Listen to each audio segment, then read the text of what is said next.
네, 여러분 반갑습니다. 이정환 목사입니다.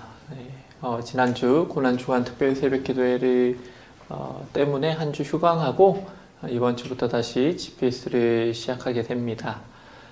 오늘 함께 다룰 주제는 부활하신 왕의 명령과 승천이라는 제목으로 함께 내용을 살펴보도록 하겠습니다. 마침 부활주의를 맞고 주제도 참 잘 맞는데요.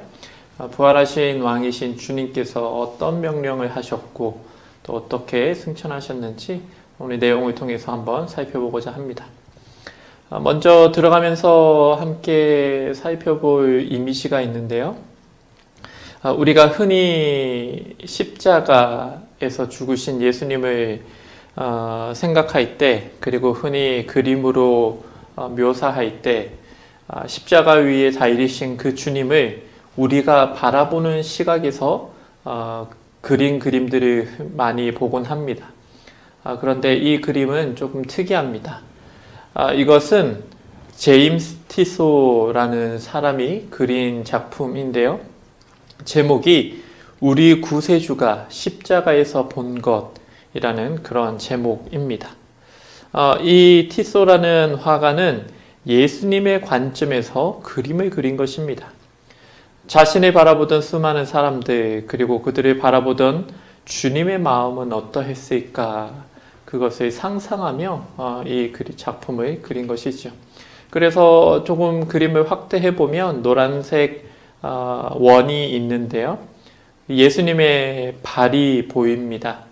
이 작품에서 예수님에 관하여 보이는 것은 이 발뿐이죠. 그리고 나머지는 십자가에서 달리신 그 주님의 시각에서 보이는 사람들을 묘사하고 있습니다. 그래서 마리아가 예수님의 발 아래에서 고통스럽게 바라보고 있고, 가운데에서 예수님의 어머니와 또 가까운 자들이 또 예수님을 바라보고 있습니다. 그리고 그림의 작품을 보면 로마 군인들도 있고 종교 지도자들도 있고 멀리 많은 사람들이 또 비웃고 조롱하는 여러 모습들을 발견할 수 있습니다. 이 사람들이 바라보던 주님의 마음은 어떠했을까요? 비록 이제 완전한 죽음과 음부에까지 내려가겠지만 하나님께서 약속하셨으니 나는 반드시 다시 살아날 것이고 저들에게 참 생명을 줄 것이다. 이런 마음을, 이런 생각을 하지 않으셨을까요? 그렇기 때문에 실제로 예수님께서 부활하신 후에도 로마를 심판하거나 제자들을 찾아서 책망하지 않고 그들을 다시 일으켜 세우고 격려하며 하나님의 나라를 위해 살아가라 라고 말씀하시던 그 예수님의 모습을 바라볼 수 있는 것이죠.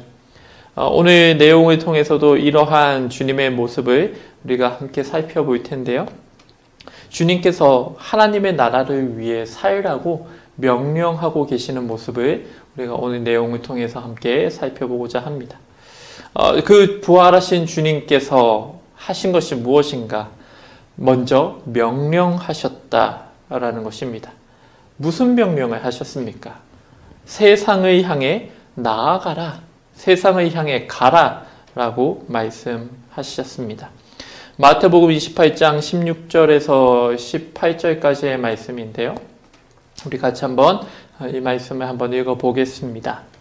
11제자가 갈릴리에 가서 예수께서 지시하신 산에 이르러 예수를 배웠고 경배하나 아직도 의심하는 사람들이 있더라. 예수께서 나와 말씀하여 이르시되 하늘과 땅의 모든 권세를 내게 주셨으니. 왕께서 무덤에서 부활하사 이제 죽음이 정복되었습니다. 제자들은 그 주님이 갈릴리로 가신다는 소식을 들었지요. 그래서 그들은 영원히 잃어버렸다고 생각했던 주님을 다시 만나기 위해 그들도 갈릴리로 달려갔습니다. 그리고 주님을 만났고 주님의 경배도 했지만 여전히 의심하는 자들도 있었습니다. 여러분 한번 생각해 보았으면 좋겠습니다. 왜 사람들이 부활하신 주님을 만나고도 의심하는 자들이 있었을까요? 그들의 믿음이 잘못된 것일까요? 그들이 악한 것일까요? 그렇게 쉽게 이야기할 수는 없을 것입니다. 사실 우리가 그 상황에 그 자리에 있었다라고 할지라도 과연 그들과 다른 모습을 보였을까라는 것은 우리가 한번 생각해 볼 필요가 있겠죠. 우리도 다르지 않았을 것 같습니다. 예언하신 대로 죽으시고 부활하사 그들 가운데 계셨지만 그 사실을 이해하는 것은 결코 쉬운 일이 아니었습니다.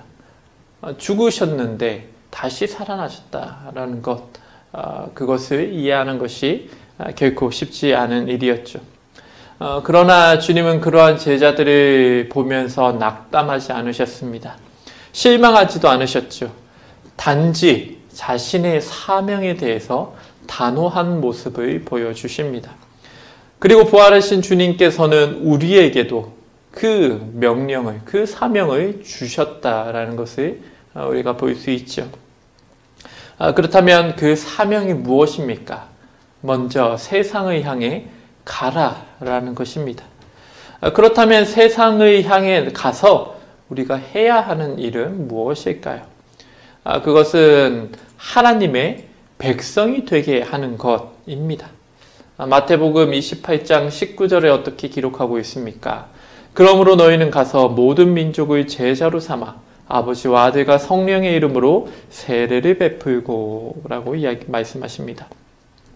먼저 그러므로 너희는 가라 라고 말씀하십니다. 즉 예수님을 죽은 자 가운데서 살리시고 은혜의 보좌에 앉으신 것과 똑같은 그 능력을 우리에게도 주실 것이며 그로 인해 우리도 가서 모든 민족의 제자로 삼는 소명을 감당하며 살아갈 수 있을 것이다 라고 하나님께서 우리에게 약속하고 계시는 것입니다. 주님께서 주님을 살리신 그 하나님의 능력이 우리에게도 동일하게 주어질 것이니 담대히 세상을 향해 나아가라 라고 말씀하고 계시는 것입니다. 이것이 의미하는 것이 무엇일까요? 여기서 가라라는 단어가 있는데요. 이것은 단기 여행이나 장기 여행을 의미하는 동사입니다. 이것은 제한이 아니라 명령이시요. 짬이 나면 가고 바쁘면 가지 말라라는 그런 말이 아닙니다. 부활하신 왕께서 반드시 지키고 순종해야 할 명령을 우리에게 주셨다라는 것입니다. 즉, 주님은 지금 너희가 심지어 죽음까지도 이겨낸 나의 권능을 들었고 내 권세를 보았으니 이제 세상으로 가라. 그리고 하나님 나라 통치를 선포하라 라고 말씀하고 계시는 것입니다. 그래서 제자들은 그 주님의 말씀대로 따라갔지요. 그리고 주님의 말씀을 선포했습니다. 우리가 잘 아는 빌립보서 2장 10절 11절입니다. 하늘에 있는 자들과 땅에 있는 자들과 땅 아래에 있는 자들로 모든 무릎을 예수의 이름에 꿇게 하시고 모든 입으로 예수 그리스도를 주라 시인하여 하나님 아버지께 영광을 돌리게 하셨느니라. 아멘. 주님은 땅 위의 모든 것을 아울러 말씀하시며 주님의 제자들로 삼으라고 말씀하고 명령하고 계십니다. 이 말씀은 그저 복음만 전하고 교회만 다니게 하라는 말씀은 아닙니다. 제자를 삼는 것, 그것이 이 말씀의 핵심입니다. 주님의 말씀을 청종하고 순종하는 하나님 나라 백성으로 만드는 것, 훈련시키는 것, 그것이 곧 예수 그리스도의 명령의 핵심이다라는 것입니다. 그래서 다음으로 생각해 볼 것이 하나님의 백성으로 살게 하고 하나님의 백성으로 살게 가르치고 또 지키게 하라라는 것, 그것이 하나님의 명령이다, 주님의 명령이다라는 것이죠. 마태복음 28장 20절에 또 이렇게 말씀하십니다. 내가 너희에게 분부한 모든 것을 가르쳐 지키게 하라. 볼지어다 내가 세상 끝날까지 너희와 항상 함께 있으리라 하시니라. 아멘. 우리는 흔히 세례를 주는 것, 세례를 주어 교회 다니게 하고 영원한 멸망으로부터 벗어나 영원한 하늘나라로 가게 하는 것, 그것이 우리 사명의 종착지, 그것이 목적이다라고 생각할 때가 있습니다. 그러나 이것은 하나님의 뜻을 오해하는 것입니다. 주님께서는 그저 구원받고 지옥 가는 것을 면하게 하라라고 우리에게 명령하지 않으셨습니다. 주님께서 무엇이라 말씀하셨습니까? 세례를 주는 것은 시작입니다. 그리고 그들에게 주님의 명령을 가르치고 그들로 하여금 하나님의 그 뜻대로 순종하며 살아가게 하는 것, 이 땅 가운데 하나님의 뜻을 이루며 살아가는 삶이 되도록 가르치고 훈련하는 것, 그것이 곧 하나님께서 우리에게 주신 사명이다라는 것입니다. 여러분, 그런데 어떻습니까? 그게 생각처럼 쉽습니까?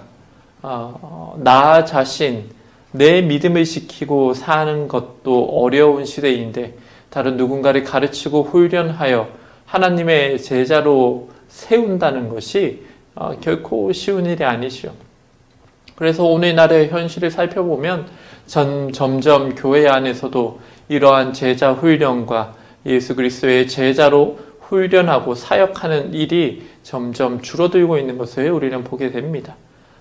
교인들도 점점 자기 자신의 만족과 자신의 문제를 해결하고자 하는데 국한되어 가는 것을 보게 되죠.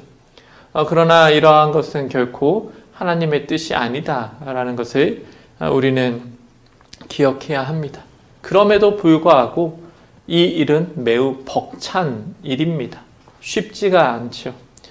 그렇기 때문에 주님께서는 이 사명을 우리에게 부여하시면서 그저 너희의 힘으로 하라라고 말씀하지 않으십니다. 하나님의 그 성령을 보내주시겠다라고 약속하고 계시는 것이죠.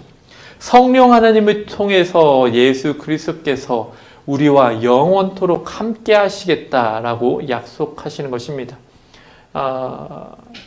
이 땅에 인간의 몸으로 오셨던 그 주님은 이제 우리 곁에 없지만 우리 안에 거하시며 영원토록 우리와 함께 하시는 그 성령 하나님을 통해서 예수께서도 우리와 함께 하시고 우리와 함께 그 사명을 이루어 가신다라는 것을 우리는 기억할 수 있어야만 합니다.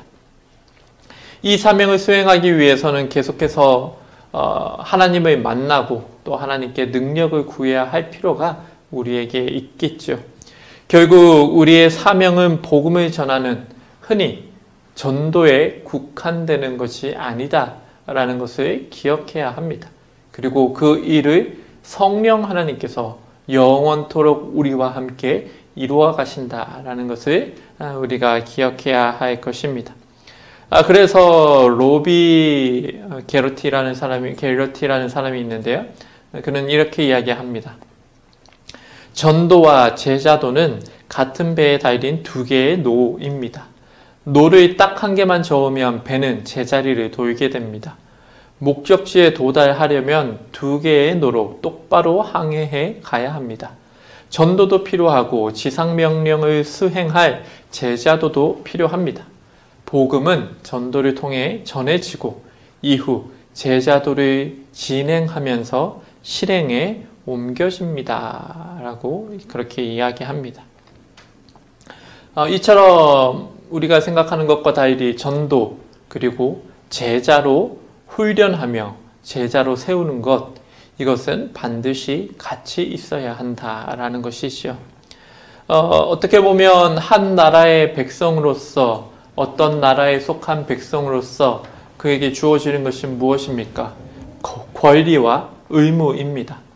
그 나라에 속한 백성으로서 반드시 누릴 권리가 있습니다. 그러나 동시에 그 나라 백성으로서 지켜야 할 의무도 있다라는 것이죠.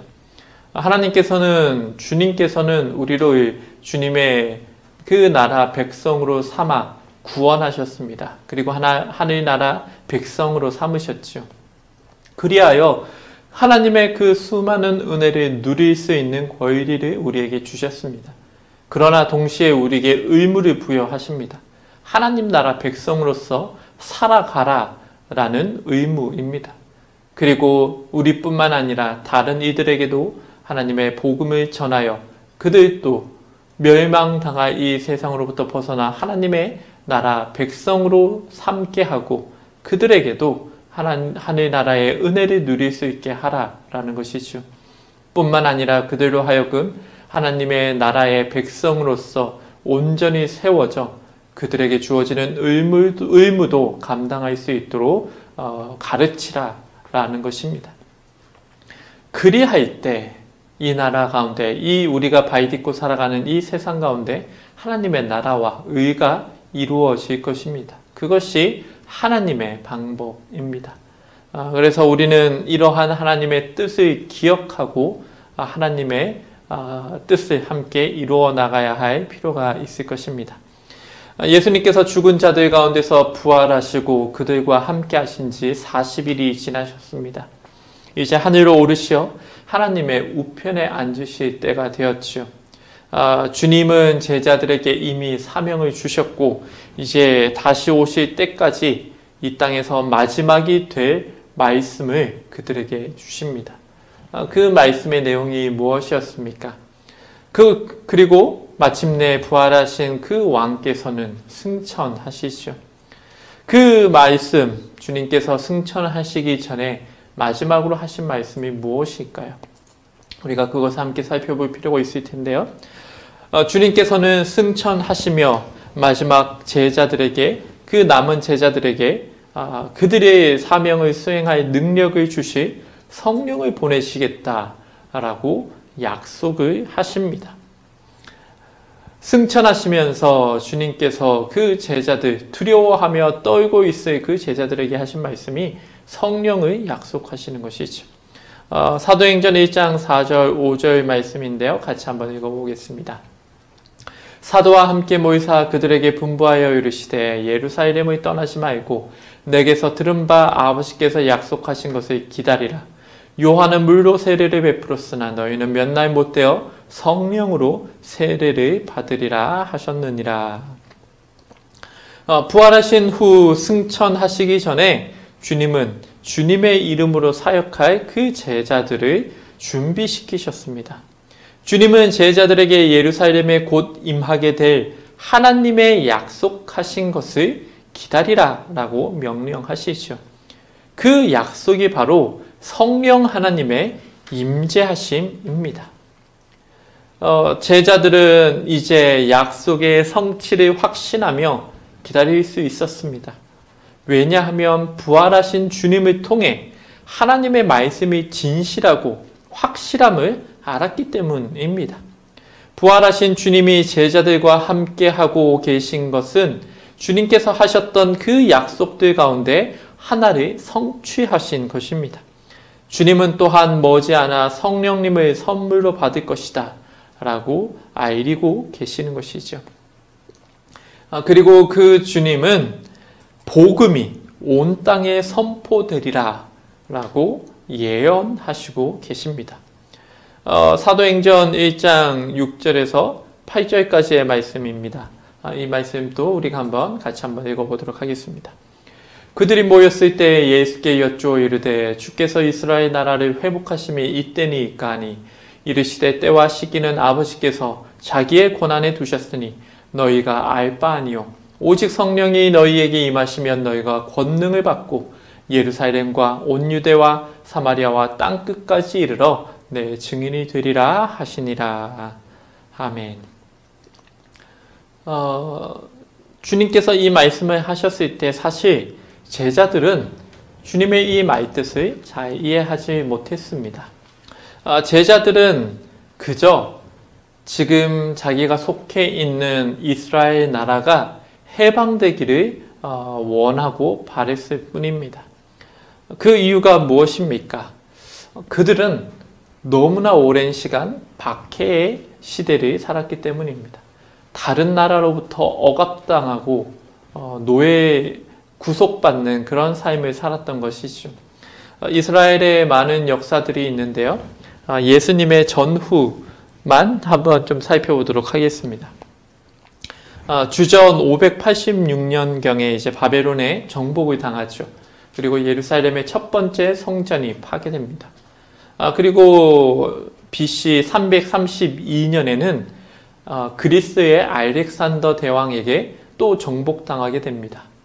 잠시 바벨론으로부터 귀환하여 성전을 재건하고 했지만 머지않아서 또 그리스의 지배를 받게 된 것입니다. 이후 오랜 시간 지배를 받다가 164년경에서 63년경까지 유대인들만의 독립국가 생활을 하는 시기가 있었습니다.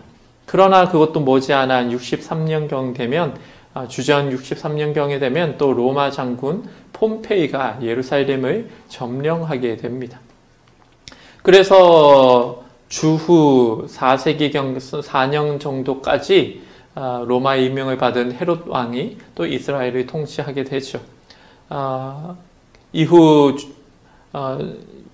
주후 66년경에 유대인들이 로마에 항거를 하기도 했지만 결국 70년경에 예루살렘의 두 번째 성전이 파괴되는 그런 일들을 경험합니다. 참 이스라엘의 역사를 살펴보면 계속해서 억제당하고 또 다른 나라의 지배를 받고 살았던 것을 우리는 살펴볼 수 있습니다. 줄곧 억압의 역사였던 것이죠. 그러한 이 이스라엘 사람들에게 또 그 나라에 속한 제자들에게 나라의 해방과 자유는 민족의 최대 숙제와 같았습니다. 그런 중에 주님이 바로 몇 주 전에 십자가에서 유대인들과 로마인들의 연합 가운데 죽으셨죠. 그로 인해 제자들은 완전히 실패했다고 생각했고 더욱 깊은 절망에 빠졌습니다. 그러나 주님은 약속대로 다시 살아나셨습니다. 그런 기적을 보며 제자들은 무슨 생각을 했을까요? 정말 이 사람은 하나님이 보내신 사람이다. 정말 하나님이 예언하신 그 구원자 메시아가 확실하다. 그러면 그 메시아가 오면 우리를 구원하고 우리를 해방할 것이다 라고 약속을 하셨는데 그것이 곧 로마로부터 여러 강대국들로부터 우리나라를 해방하는 것이 아니겠냐라고 생각했던 것이죠. 그래서 제자들은 주님의 그 말씀에 대해서 오해하고 우리나라가 해방될 때가 언제입니까? 그때가 언제입니까? 라고 주님께 질문하고 있는 것이죠. 그런데 주님의 생각은 달랐습니다. 주님께서 이 말씀을 하신 그 주님의 뜻은 달랐던 것이죠. 그저 그때는 그 시기는 성부 하나님께 달린 것이니 너희는 하나님을 신뢰하며 기다리라 라고 말씀하시는 것입니다. 그러나 걱정은 하지 말라 라고 말씀하시죠. 약속하신 대로 성령님을 보내실 것이며 능력을 너희에게 부어줄 것이다. 그리고 그 성령께서 너희와 지금부터 영원까지 동행하시며 결코 버려두지 않을 것이다 라고 약속하고 계시는 것이죠. 그리고 그 성령께서 너희 가운데서 너희를 통하여 하나님의 나라를 이루어 가실 것이다 라고 그렇게 말씀하고 계시는 것입니다. 그리고 하나님 나라는 반드시 임할 것이다 라고 선언하시죠. 부활하신 주님을 본 제자들은 더 이상 이전과 같지 않았습니다. 이러한 주님의 말씀은 그들은 기꺼이 순종했고 그 말씀을 전적으로 신뢰했습니다. 그래서 이전과 같이 이리저리 뿔뿔이 흩어지며 도망가는 것이 아니라 온전히 하나님의 말씀에 순종하며 주님의 그 말씀에 기꺼이 따르는 것을 살펴볼 수 있게 됩니다. 그래서 우리가 이 말씀들을 통해서 살펴있는 것은 무엇일까요? 제자들은 온 땅에 하나님 나라에 대해서 전할 것이다 라는 것을 우리는 이제 생각해 볼 수 있습니다. 짐작할 수 있죠. 초대교회 시대의 제자들이 제 힘으로는 감당할 수 없는 사명임에도 불구하고 그들은 기꺼이 그 일을 감당하고자 했습니다. 그들에게 그 사명을 홀로 감당하지 않아도 된다는 사실을 아는 것, 그것이 얼마나 큰 위로가 되었을까요? 주님은 그들과 함께 하겠다고 약속하셨습니다. 육체가 아닌 하나님 아버지의 약속을 통해 성령께서 그들과 함께 하셨다라고 이야기하는 것이죠. 그렇다면 이제 마지막으로 한 가지만 더 살펴보고자 합니다. 그것은 주님께서 승천하셔서 모든 권세를 행하신다라는 것입니다. 사도행전 1장 9절에서 14절까지 말씀인데요. 우리 같이 가정에서 같이 한번 이 말씀을 읽어보겠습니다. 이 말씀을 마치시고 그들이 보는데 올려져 가시니 구름이 그를 가려 보이지 않게 하더라. 올라가실 때 제자들이 자세히 하늘을 쳐다보고 있는데 흰옷 입은 두 사람이 그들 곁에 서서 이르되 갈릴리 사람들아 어찌하여 서서 하늘을 쳐다보느냐 너희 가운데서 하늘로 올려지신 이 예수는 하늘로 가심을 본 그대로 오시리라 하였느니라. 제자들이 감람원이라 하는 산으로부터 예루살렘에 돌아오니 이 산은 예루살렘에서 가까워 안식일에 가기 알맞은 길이라.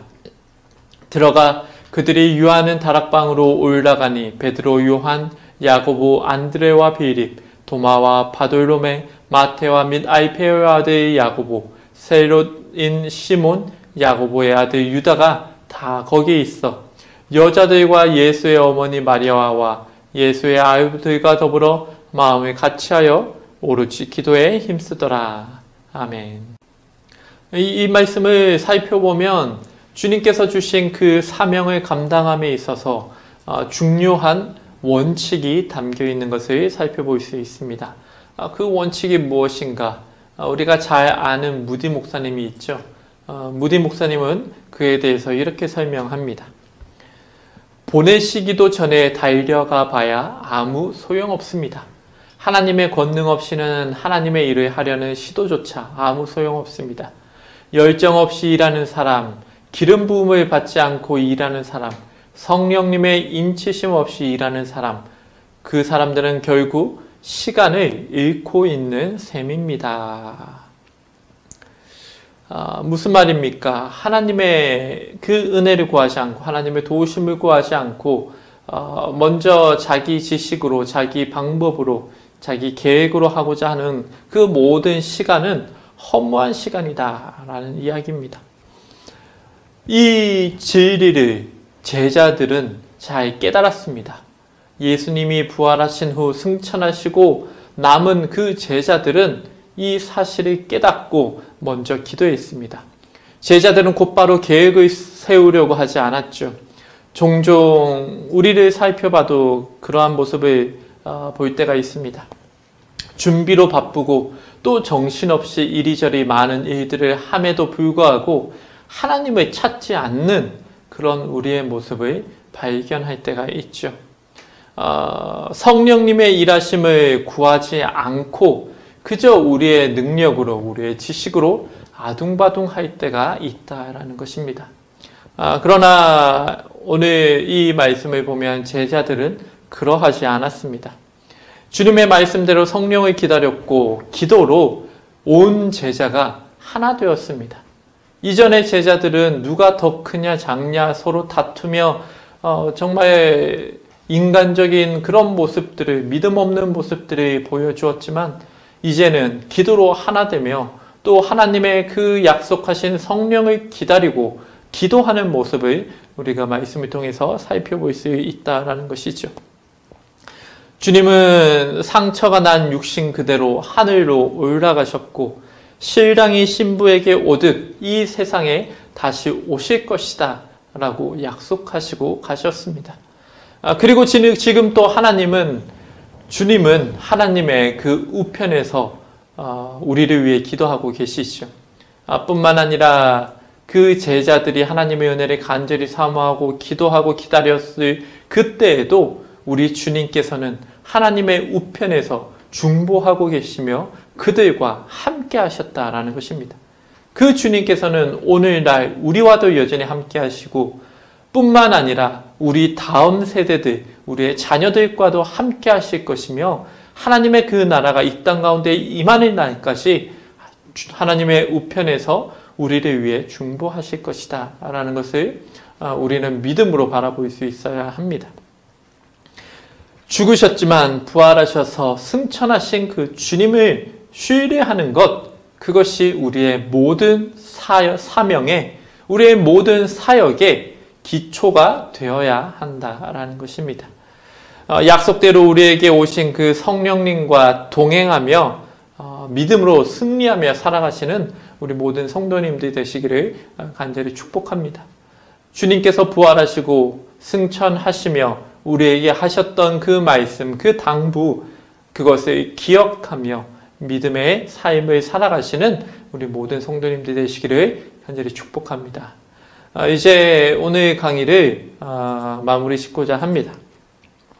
먼저 부활하신 왕께서 하나님의 나라 백성으로서 살아가라 라고 우리에게 말씀하고 계십니다. 이 말씀 가운데 기꺼이 응답하며 순종하는 여러분들이 되시기를 간절히 축복합니다. 또한 승천하신 그 왕께서 왕의 사명에 참여하라고 우리를 부르고 계십니다. 하나님의 나라를 이루어가는 그 일, 그것을 이제 성령님과 함께 이루어가라 라고 우리에게 말씀하십니다. 이 주님의 부르신 가운데 기꺼이 응답하며 순종하며 하나님의 나라를 세워가는 우리 모든 약수교회 성도님들 되시기를 간절히 축복합니다. 그리할 때 이 땅 가운데 하나님의 나라가 임할 것이며 또 우리의 상급이 또 하늘나라에 쌓이게 될 것입니다. 이 땅에 허무한 것들이 아니라 썩어질 것들이 아니라 영원히 변치 않고 영원한 가치가 있는 그것을 위해 소망하며 살아가는 우리 약수교회 모든 성도님들 되시길 간절히 축복합니다. 이제 우리 함께 같이 기도하며 이 강의를 마무리하고자 합니다. 먼저 하나님께서 주님께서 우리에게 명령하신 것처럼 하나님 나라 백성답게 살아가는 우리 삶이 되기를 우리가 함께 기도하도록 합시다. 그리고 그 사명을 이루어감에 있어서 정말 먼저 하나님의 능력을 구하고 성령님의 인도하심을 구하여 내 욕심을 이루는 것이 아니라 하나님의 뜻을 이루는 우리의 삶이 되기를 같이 기도하길 원합니다. 우리 그렇게 같이 기도하도록 하겠습니다. 하나님 감사합니다. 주님 이 시간 가운데 함께 하시고 귀한 말씀 주시니 감사합니다. 주님께서 부활하시고 또 주셨던 그 말씀들이 가슴에 새기고 살아가는 우리 삶이 되게 하여 주시옵소서. 주님의 제자로 하나님 사람들을 세우게 하여 주시고 우리 또한 주님의 제자로 살아갈 수 있도록 역사하여 주시옵소서. 부활하셔서 우리에게 사명을 주시고 이 세상 모든 사람들로 하여금 하나님의 제자로 삼으라 말씀하신 주님, 그 일을 감당함에 있어서 우리에게 부여하신 그 사명을 감당함에 있어서 먼저 성령님의 능력을 구하는 우리 삶이 되게 하여 주시옵소서. 그리하여 먼저는 우리 자신이 하늘나라 백성답게 살아가게 하여 주시고 또한 세상 사람들로 하여금 주님의 제자로 세워나가는 우리 약수교회가 되게 인도하여 주시옵소서. 감사하며 예수님의 이름으로 기도합니다. 아멘. 네, 이것으로 오늘의 강의를 마무리합니다. 여러분 한 주간 평안하시고 승리하시기를 함께 기도하겠습니다. 감사합니다.